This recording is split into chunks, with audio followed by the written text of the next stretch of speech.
बिस्मिल्लाहिर्रहमानिर्रहीम अस्सलाम वालेकुम डियर स्टूडेंट्स, वेलकम टू रास मैथ्स एकेडमी। आज हम एफएससी पार्ट 1 में मैथमेटिक्स में यूनिट नंबर 3 में एक्सरसाइज 3.3 का आगाज़ कर रहे हैं। इस एक्सरसाइज को स्टार्ट करने से पहले डियर स्टूडेंट्स हम कुछ डिटर्मिनेंट के बारे में देखेंगे और फिर प्रॉपर्टीज़ ऑफ डिटर्मिनेंट्स को देखेंगे। बहुत ज़्यादा डिटेल में जाके बात नहीं करेंगे, सिंपली मैं आपको काम की बात बताता हूँ। डिटर्मिनेंट ऑफ 3/3 ऑर्डर यानी स्क्वायर मैट्रिक्स का डिटर्मिनेंट कैसे एक्सपेंड करते हैं, और उसके बाद हम पढ़ेंगे प्रॉपर्टीज़ ऑफ डिटर्मिनेंट और फिर हम स्टार्ट कर देंगे 3.3 एक्सरसाइज। ओके जी, आप लोगों ने मैट्रिक लेवल तक और इससे पीछे तो 2 एक्सरसाइजेज थी, वहाँ पे 2/2 ऑर्डर के डिटर्मिनेंट को एक्सपेंड करना तो देखा हुआ है। अगर 3/3 ऑर्डर का डिटर्मिनेंट आ जाए, यानी कि ऐसा मैट्रिक्स हमारे पास आ जाए जिसमें 3 रोज़ हैं और 3 कॉलम्स हैं, 3/3 ऑर्डर का अगर कोई हमारे पास मैट्रिक्स आ रहा है, जिसको मैंने जनरल फॉर्म में ले लिया ith रो और jth कॉलम के रिस्पेक्ट से, तो फर्स्ट एंट्री की पोजीशन बनी A11, A12, उसके बाद थर्ड एंट्री A13। इसी तरह से सेकंड रो से जुड़े हुए जो एलिमेंट्स हैं और फर्स्ट कॉलम से जुड़ा हुआ एलिमेंट है वो A21, सेकंड रो और सेकंड कॉलम से जुड़ा हुआ एलिमेंट A22, इस तरह से यहाँ पे A23, थर्ड रो और फर्स्ट कॉलम से जुड़ा हुआ एलिमेंट A31, इसकी पोजीशन A32, इसकी position third row third column यानी कि A33। ये भी मैंने आपको हल्का सा रिवाइज कर दिया जो पीछे हमने ith रो और jth कॉलम को देखा था। तो ith रो और jth कॉलम के लिहाज से मैंने 3/3 ऑर्डर में एक मैट्रिक्स लिया। अब इसका हमें देखना है कि डिटर्मिनेंट कैसे लेंगे। फर्स्ट ऑफ ऑल डिटर्मिनेंट का साइन है स्ट्रेट लाइंस। डियर स्टूडेंट्स, वैसे तो इसकी जो 3 रोज़ हैं या 3 कॉलम्स हैं, इनमें से किसी भी रो या किसी भी कॉलम के रिस्पेक्ट से आप इसको एक्सपेंड कर सकते हैं। तो मैंने फ़िलहाल इसको फर्स्ट रो के रिस्पेक्ट से एक्सपेंड करने जा रहा हूं। तो उसके लिए आप क्या करेंगे, जो फर्स्ट एंट्री और द फर्स्ट रो है सबसे पहले उसको लिखेंगे, फिर इस फर्स्ट रो से जो फर्स्ट एलिमेंट से अटैच जो रो है इसको स्किप कर दें और इससे अटैच जो कॉलम है उसको स्किप कर दें। यानी कि A11 को लिखना है और उससे अटैच रो और उससे अटैच कॉलम स्किप कर दें। बाकी जो 4 एलिमेंट्स या एंट्रीज रह गई हैं उनको आप डिटर्मिनेंट की शक्ल में लिख दें, जैसा कि यहाँ पे देख सकते हैं A22, A23, A32, A33 ये बचा है, इसे हम लिख देंगे एक डिटर्मिनेंट की शक्ल में, जिसे हम कहते हैं माइनर। इसको हम माइनर भी कहते हैं, यानी कि इसी मैट्रिक्स का माइनर, छोटी फॉर्म। और उसके बाद सेकेंड एलिमेंट को लेंगे with negative by rule. First row अगर हम लेंगे तो फर्स्ट एलिमेंट पॉजिटिव लेंगे, सेकेंड एलिमेंट नेगेटिव लेंगे, इसी तरह से थर्ड एलिमेंट को पॉजिटिव लेंगे। इसकी भी रीज़न मौजूद है। आगे हम जब माइनर्स एंड को फैक्टर्स पढ़ेंगे तो डियर स्टूडेंट्स आप देखेंगे ये क्यों अल्टरनेट साइंस आते हैं, उसकी रीज़न भी वहाँ पे बताई जाएगी इसके फर्स्ट क्वेश्चन में। डियर स्टूडेंट्स, सेकेंड एंट्री को लिखा with negative sign by rule. अब आप क्या करेंगे, ये जो सेकेंड एंट्री है इससे अटैच रो जो कि फर्स्ट रो है और इससे अटैच कॉलम जो कि सेकेंड कॉलम है, इसको स्किप कर दें। यानी कि फर्स्ट रो और जो सेकेंड कॉलम है इसको स्किप कर देंगे, तो बाकी एलिमेंट्स हमारे पास क्या बचे, 1 2 3 4। ये आप देख सकते हैं, ये हमने रो स्किप कर दी यहाँ से फर्स्ट रो, और ये जो सेकेंड कॉलम है जिसको मैंने विद इन द सर्कल किया है, इन्हें अगर स्किप कर दें तो बाकी जो 4 एलिमेंट्स बचे हैं उनको हम यहाँ पे लिख देंगे, यानी कि A21, A31, A23, A33। Okay जी, अब बारी आ गई फर्स्ट रो के थर्ड एलिमेंट की, इसको लिख देंगे। अब इस थर्ड जो हमारे पास एलिमेंट है, थर्ड एंट्री जो है, इससे जो अटैच रो और कॉलम है उसको स्किप कर देंगे, तो इससे अटैच है first row and third column. तो फर्स्ट रो और थर्ड कॉलम को जब स्किप करेंगे तो बाकी हमारे पास ये 4 एलिमेंट्स बचे, ये 4 मेंबर्स बचे, इनको हमने माइनर की शक्ल में लिख दिया, A21, A22, A31, A32। ठीक है जी, तो ये है एक्सपेंशन ऑफ डिटर्मिनेंट। यानी अगर आप फर्स्ट रो से एक्सपेंड करते हैं तो आपने क्या करना है, इस फर्स्ट रो की फर्स्ट एंट्री को लिखना है, उससे अटैच रो और कॉलम को स्किप कर देना है, बाकी एंट्रीज को माइनर की शक्ल में, डिटर्मिनेंट की शक्ल में लिख देना है। सेकेंड एंट्री को लेना है विद नेगेटिव साइन। अब इससे अटैच रो और इसी से अटैच कॉलम स्किप कर दें, बाकी 4 एंट्रीज को डिटर्मिनेंट की शक्ल में लिख दें, माइनर की शक्ल में। उसके बाद third entry of the first row positive के साथ लेंगे, इससे अटैच रो, इससे अटैच कॉलम छोड़ देंगे, बाकी एलिमेंट्स को लिख देंगे डिटर्मिनेंट की शक्ल में। ओके हो गया जी।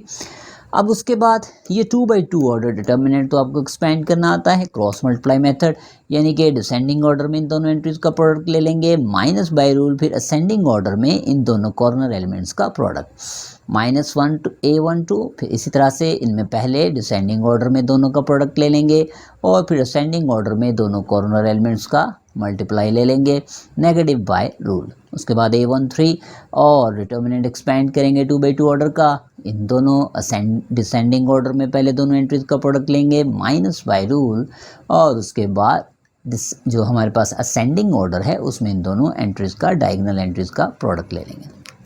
ओके जी, ये 3/3 ऑर्डर का डिटर्मिनेंट है। इसको मैंने विद द माइनर्स आपके सामने एक्सप्लेन किया है एक्सरसाइज 3.3 का। जब मैं फर्स्ट क्वेश्चन करूँगा ये पूरा मेथड वहाँ पे भी रिपीट होगा। ओके जी, नेक्स्ट हम कर रहे हैं प्रॉपर्टीज़ ऑफ डिटर्मिनेंट, जिसमें फर्स्ट प्रॉपर्टी है कि for a square matrix A determinant of A is equal to determinant of A transpose. ये आपने जहन में रखनी प्रॉपर्टीज़। मैं आपको इन प्रॉपर्टीज़ को विद एग्जांपल एक्सप्लेन कर रहा हूँ। फर्स्ट प्रॉपर्टी में उसने कहा कि अगर किसी भी दिए हुए मैट्रिक्स का स्क्वायर मैट्रिक्स होगा लाजमी उसका डिटर्मिनेंट लेंगे उसका आंसर, और दूसरी तरफ अगर उसी मैट्रिक्स का ट्रांसपोज लेकर डिटर्मिनेंट ले लें दोनों आंसर्स क्या होंगे, सेम। मैं इसकी डिस्टेंस एग्जांपल में 2/2 ऑर्डर का आपके सामने एक मैट्रिक्स ले लेता हूँ स्क्वायर मैट्रिक्स। लेट हमारे पास एग्जांपल में एक मैट्रिक्स ए ले लिया, कोई भी आप ले लें, लेट्स सपोज मैंने ले लिया 2 4 3 -1। ठीक है जी, ये मैंने अपनी मर्ज़ी से एक मैट्रिक्स ले लिया है। अब मैं पहले इसका डिटर्मिनेंट लूँगा मैट्रिक्स ए का, और फिर इसी का ट्रांसपोज लेके डिटर्मिनेंट लूँगा। फर्स्ट ऑफ ऑल इसका जब डिटर्मिनेंट लेंगे तो फर्स्ट ऑफ ऑल ये हमारे पास क्या आ जाएगा, डिटर्मिनेंट साइन। इसको एक्सपेंड करेंगे, जो हमारे पास मेथड है कि पहले इन दोनों का प्रोडक्ट ले लेंगे माइनस बाय रूल, फिर इन दोनों असेंडिंग एलिमेंट्स का, यानी 2 -1 से मल्टीप्लाई माइनस बाय रूल और 3 मल्टीप्लाइड बाई 4। तो डिटर्मिनेंट ऑफ ए डिस्टेंस हमारे पास आया -2 -12 यानी -14। तो आप अभी देखेंगे, अब मैं इसका ट्रांसपोज लूँगा इसी मैट्रिक्स ए का और फिर उसका लूँगा डिटर्मिनेंट। तो फर्स्ट ऑफ ऑल मैं इसका ट्रांसपोज लूँगा तो ये मेरे पास जो दोनों रोज़ हैं मैट्रिक्स ए में ये बन जाएंगी कॉलम्स, यानी कि फर्स्ट ऑफ ऑल आप देख सकते हैं रो थी उसको मैंने कॉलम बना दिया, इसी तरह सेकेंड रो थी उसको मैंने कॉलम बना दी, यानी मैंने डायरेक्ट ए का ट्रांसपोज लिख दिया। अब देखते हैं क्या ए के ट्रांसपोज का डिटर्मिनेंट भी सेम आएगा। तो determinant of transpose A is equals, ये हमारे पास डिटर्मिनेंट साइन में लिख दिया 2 4 3 -1। तो डियर स्टूडेंट्स ये हमारे पास जो मेथड है 2 मल्टीप्लाई होगा -1 से और 4 मल्टीप्लाई हो जाएगा 3 से। ये माइनस जो दरमियान में है ये बाय रूल, तो ये आ गया -2 -12, दोनों को ऐड अप करेंगे तो ये आ गया -14। तो आप देख सकते हैं डिटर्मिनेंट ऑफ ए भी -14 आया था और मैंने इसी मैट्रिक्स ए का ट्रांसपोज लिया और फिर डिटर्मिनेंट लिया, लेकिन आंसर पे कोई फ़र्क नहीं पड़ा। तो ये प्रॉपर्टी हमारे पास प्रूफ हो गई कि किसी भी स्क्वायर मैट्रिक्स का सिंपल डिटर्मिनेंट ले लें या उसका ट्रांसपोज लेके डिटर्मिनेंट ले लें, आंसर पे कोई फ़र्क नहीं आएगा, आंसर क्या होगा, सेम। ओके जी, नेक्स्ट हमारे पास सेकंड प्रॉपर्टी है डिटर्मिनेंट की, वो कुछ इस तरह से है। If in a square matrix ए 2 रोज और 2 कॉलम्स आर इंटरचेंज्ड, अगर हमारे पास कोई स्क्वायर मैट्रिक्स दिया गया है, जैसा कि मैं एग्जांपल में साथ में ले लेता हूँ कि हमारे पास एक स्क्वायर मैट्रिक्स है 2 4 3 -1, ये एग्जांपल ले लेते हैं। और इसमें उसने कहा कि अगर आपके पास कोई स्क्वायर मैट्रिक्स है और इसमें 2 रोज़ और 2 कॉलम्स आर इंटरचेंज, यानी कि रो 1 को रो 2 की जगह रख दें या रो 2 को रो 1 की जगह पे रख दें, यानी इंटरचेंज कर दें चाहे रोज़ को चाहे कॉलम्स को, तो वो कहता है कि डिटर्मिनेंट के आंसर पे सिर्फ ये फ़र्क पड़ेगा कि यहाँ पे जो ए का डिटर्मिनेंट था उसके आंसर और इंटरचेंजिंग के बाद जो डिटर्मिनेंट ऑफ ए लेंगे उसके आंसर में सिर्फ नेगेटिव साइन का डिफरेंस आएगा। Okay, let's check. ठीक है जी, हम देख लेते हैं इज़ इट ट्रू। पहले मैं जो स्टूडेंट्स ले लेता हूँ सिंपली ए का डिटर्मिनेंट, अभी मैंने इंटरचेंजिंग ऑफ रोज और कॉलम्स नहीं की, तो मैं इसका सिंपल डिटर्मिनेंट लेता हूँ। तो ये हमारे पास क्या आ जाएगा, 2 मल्टीप्लाई हो जाएगा -1 से माइनस बाई रूल और 3 मल्टीप्लाई होगा 4 से, जो हमारे पास मेथड है क्रॉस मल्टीप्लाई। तो ये -2 -12 आ गया -14। मैंने सेम एग्जांपल ली है जैसे अभी हमने लास्ट क्वेश्चन में दी थी। तो ये अभी सिंपल ए का डिटर्मिनेंट आ गया डियर स्टूडेंट्स। अब मैं इसका इंटरचेंज कर रहा हूँ, किसको इंटरचेंज कर रहा हूँ, बाय रो 1 2, चाहे कॉलम्स को इंटरचेंज कर लें चाहे आप रोज़ को इंटरचेंज कर लें। R12 लिखेंगे, इसका मतलब यही है कि रो 1 और 2 को इंटरचेंज कर दें। तो देखें भाई, अगर हम इंटरचेंज करेंगे तो आपके सामने ये सेकंड रो को मैंने फर्स्ट बना दिया और फर्स्ट रो को मैंने सेकंड रो बना दिया। ठीक है जी। अब मैं देखूंगा क्या इंटरचेंज करने से इसके डिटर्मिनेंट पे कोई फ़र्क पड़ेगा। तो आप देख सकते हैं 3 multiplied by 4 minus by rule and 2 multiplied by -1, तो ये आया 12 + 2 यानी कि 14। ठीक है जी। हमारे पास किसका आंसर आया 14, डिटर्मिनेंट ऑफ ए का। तो अगर मैं दोनों तरफ इसको माइनस से मल्टीप्लाई कर दूं तो मेरे पास अब आप देखेंगे ये आंसर और ये आंसर के आगे सेम। ठीक है जी। तो इससे क्या रिजल्ट प्रूफ हुआ कि हमारे पास सिंपल ए मैट्रिक्स का डिटर्मिनेंट लिया तो आंसर आया था -14, लेकिन जब मैंने इसकी रोज़ को इंटरचेंज किया तो आंसर आ रहा है +14, यानी कि मैट्रिक्स ए के सिंपल डिटर्मिनेंट में और इंटरचेंजिंग के बाद डिटर्मिनेंट में किसका डिफरेंस आ रहा है, जस्ट नेगेटिव साइन का। तो मैंने दोनों तरफ नेगेटिव से मल्टीप्लाई किया तो अब आप देख सकते हैं कि determinant of A and determinant of A after interchanging दोनों सेम आ रहे हैं बट विथ नेगेटिव साइन। तो इसमें से आपने काम की बात क्या जहन में रखनी है कि जब भी आप किसी भी स्क्वायर मैट्रिक्स में कोई सी 2 रोज़ या कोई से 2 कॉलम्स को इंटरचेंज करेंगे ना, तो आप साथ क्या लेंगे, उसके नेगेटिव डिटर्मिनेंट के साथ लेंगे बाय रूल। ओके जी। नेक्स्ट हमारे पास थर्ड प्रॉपर्टी ऑफ डिटर्मिनेंट है कि if a square matrix A has two identical rows or columns then determinant of this A matrix will be equals to 0। यानी कि हमारे पास अगर ये एक स्क्वायर मैट्रिक्स A है, इसके कोई सी 2 रोज़ या कॉलम सेम है तो समझ लें डिटर्मिनेंट की वैल्यू क्या आएगी, 0। मैं इसको आपके सामने 2x2 ऑर्डर से ही एक्सप्लेन कर देता हूँ। जी स्टूडेंट्स, मैं एक ऐसा डिटर्मिनेंट ले लेता हूँ जिसकी रोज़ सेम हैं, जैसा कि ये देखें 1 2 3 सॉरी 1 2 एंड 1 2। ठीक है जी। तो मैंने एक ऐसा लिया मैट्रिक्स जिसमें दोनों रोज़ क्या हैं, सेम। ओके, इसे एक्सपेंड करके देख लेते हैं क्या इसका आंसर 0 आएगा। तो आप देखिएगा डिटर्मिनेंट लूँगा, क्रॉस मल्टीप्लाई मेथड 1 2 से मल्टीप्लाई होगा माइनस बाय रूल और फिर से ये 1 2 से मल्टीप्लाई होगा तो आपके सामने है रिजल्ट 2 - 2 = 0।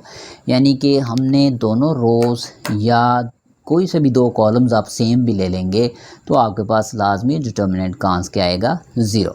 ये मैंने 2x2 ऑर्डर के साथ दिया है, लेकिन जो स्टूडेंट्स आप 3x3 4x4 किसी भी स्क्वायर मैट्रिक्स के ऑर्डर के साथ इस प्रॉपर्टी को अगर अप्लाई करेंगे तो लाजमन आंसर क्या आएगा, 0। नेक्स्ट हमारे पास प्रॉपर्टी है कि if all the entries of A square matrix entries of a row or column of a square matrix A are 0 then determinant of A is 0। अब इसका क्या मतलब है उसका कि मैं 2x2 ऑर्डर में ही एक्सप्लेन करता हूँ। लेट्स सपोज हमारे पास एक मैट्रिक्स A है तो मैं फर्स्ट रो की दोनों एंट्रीज़ को अगर 0 ले लूँ, उसने यही कहा है किसी भी रो या कॉलम की तमाम एंट्रीज़ अगर 0 होंगी, चाहे रो वाइज चाहे कॉलम वाइज तमाम एंट्रीज 0 होंगी तो डिटर्मिनेंट लेंगे ऐसे मैट्रिक्स का तो आंसर आएगा 0। तो हम 2x2 ऑर्डर पे से अप्लाई कर लेते हैं, बाकी तमाम स्क्वायर ऑर्डर जो मैट्रिक्स होंगे उन पे ये अप्लाई होगी प्रॉपर्टी।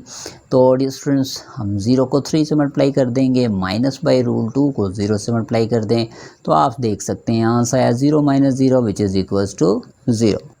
ओके जी। नेक्स्ट हमारे पास है प्रॉपर्टी नंबर 5।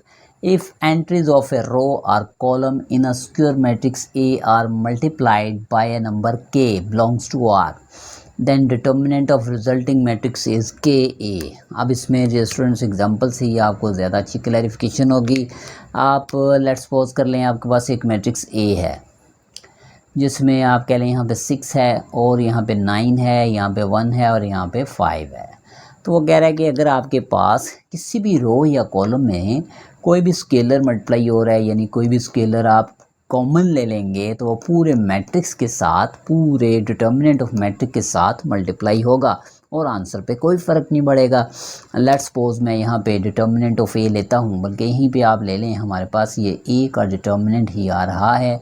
तो मैं देख रहा हूँ कि ये जो मेरे पास फर्स्ट रो है इसको मैं लिख सकता हूँ 3/2 और इसे लिख सकता हूँ 3/3।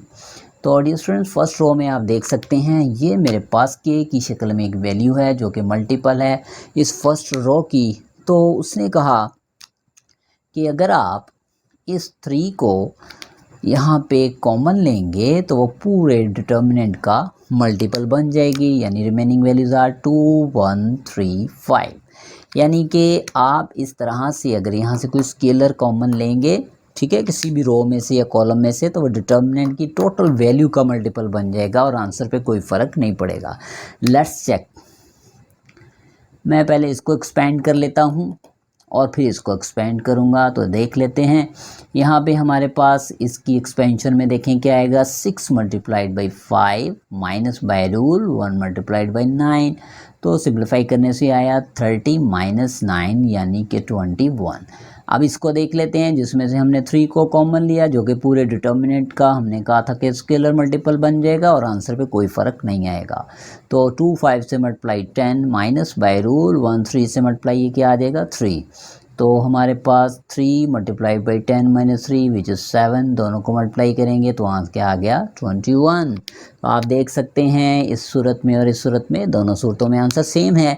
तो प्रॉपर्टी क्या ज़हन में रखेंगे आप, किसी भी डिटर्मिनेंट जो स्क्वायर ऑर्डर के मैट्रिक्स का डिटर्मिनेंट होगा, उसमें से किसी भी रो या किसी भी कॉलम में से कोई भी स्केलर वैल्यू को कॉमन ले सकते हैं और वो किसी एक रो में से बाहर निकलेगी तो पूरे डिटर्मिनेंट का मल्टीपल बन जाएगी।